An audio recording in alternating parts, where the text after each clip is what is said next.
अगर रावण एक ब्राह्मण था तो उसे राक्षस क्यों कहते? इस सवाल का जवाब छुपा है रावण की जन्म कथा में। लेकिन रावण के जन्म की बात करने से पहले उसके माता पिता और वंश के बारे में जानना जरूरी है। तो सबसे पहले जानिए रावण के माता पिता कौन थे और रावण की कहानी में उनका क्या महत्व है। कहानी सतयुग की है। ब्रह्मा जी के पुत्र पुलत्स्य, उनकी तपस्या का असर भी ब्रह्मा जी जैसा ही था। इतनी तप शक्ति के बावजूद वो साफ चरित्र से साफ और गुणवान थे। एक बार कड़ी तपस्या के लिए पुलत्स्य जी मेरू पर्वत के पास आश्रम में रहने लगे।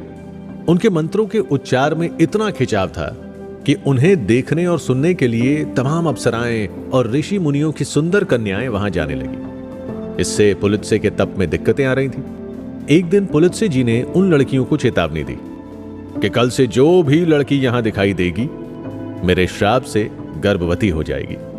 उनकी चेतावनी सबने सुनी, लेकिन राजश्री तृणबिंदु की बेटी इतना ध्यान में मग्न थी कि उसे पुलत्स्य की कोई बात सुनाई ही नहीं दी। श्राप के डर से अगले दिन से ही सभी ने वहां आना बंद कर दिया। लेकिन राजश्री तृणबिंदु की बेटी फिर से आश्रम पहुंच गई। वहां किसी और को ना देखकर वो थोड़ा हैरान भी हुई, लेकिन मंत्र सुनकर वो खुद को रोक नहीं पाई। ऋषि पुलत्स्य के सामने जाते ही उसका शरीर पीला पड़ गया और वो गर्भवती हो गई। अपने शरीर की यह हालत देखकर कन्या परेशान होकर पिता की ओर भागी। राजश्री ने अपनी बेटी का यह हाल देखकर पूछा, ये कैसे हुआ? बेटी ने जवाब दिया, कुछ खास तो नहीं, पर जैसे ही मैं पुलत्स्य ऋषि के आश्रम पहुंची मेरा शरीर उसी समय ऐसा हो गया। राजश्री ने आंखें बंद की और अपने ध्यान से सब जान लिया। इसके बाद वो अपनी बेटी को लेकर पुलत्स्य जी के आश्रम पहुंचे और प्रार्थना करते हुए कहा, हे तपस्वी, आपके श्राप की वजह से मेरी बेटी गर्भवती हो गई। अब आप ही इसे संभालिए, इसे अपनी सेविका बना लीजिए, आपकी बड़ी कृपा होगी। राजश्री की बातें सुनकर पुलत्स्य जी ने उनकी बेटी को अपना लिया। राजकन्या इतनी गुणवान थी कि पुलत्स्य जी भी उससे खुश रहने लगे।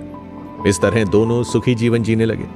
एक दिन पुलत्स्य जी अपनी पत्नी के सुंदर स्वभाव से खूब आनंदित हुए और बोले, हे संगिनी, मैं तुमसे बहुत खुश हूं, इसलिए आज मैं तुम्हें मेरे ही समान एक पुत्र देता हूं जो उत्तम वंश बढ़ाएगा और पौलत्स्य नाम से प्रसिद्ध होगा। लेकिन क्योंकि तुमने मेरी आवाज सुनकर गर्भ धारण किया है, इसीलिए उस पुत्र का नाम विशर्वा होगा। कुछ ही समय बाद विशर्वा का जन्म हुआ, जो अपने माता पिता की ही तरह वेदों का जानकार, यशस्वी और महान तपस्वी हुए। उनके सुंदर व्यवहार, कठोर तप और यश की चर्चा तीनों लोकों में होने लगी। समय बीतता गया। फिर एक दिन महामुनि भारद्वाज ने अपनी देवी जैसी बेटी का विवाह विशर्वा से कर दिया और उसी बेटी से विशर्वा के अद्भुत, बलवान और तेजस्वी पुत्र का जन्म हुआ। महामुनि पुलत्स्य ने अपने पोते की कल्याणकारी बुद्धि देखी और कहा, यह धन का स्वामी बनेगा। फिर सभी देव ऋषियों के साथ मिलकर उस लड़के का नामकरण किया। विशर्वा का बेटा होने के नाते उसका नाम विश्रावण रखा गया।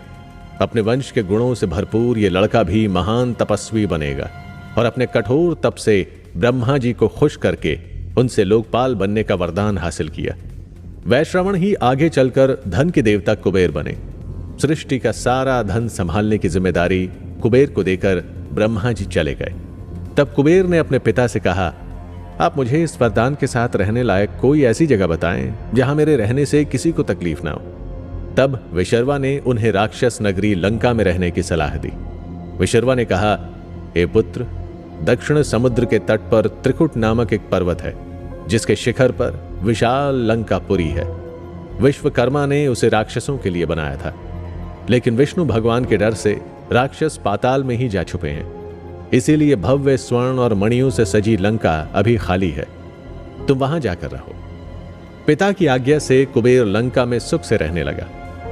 इस बात से रावण की कहानी का क्या रिश्ता है? आखिर रावण के चरित्र में विशर्वा और उनके बेटे कुबेर का क्या हिस्सा है? और अगर लंका कुबेर की थी तो रावण को लंकेश क्यों कहा जाता है? लंका कुबेर की थी तो रावण की कैसे हो गई?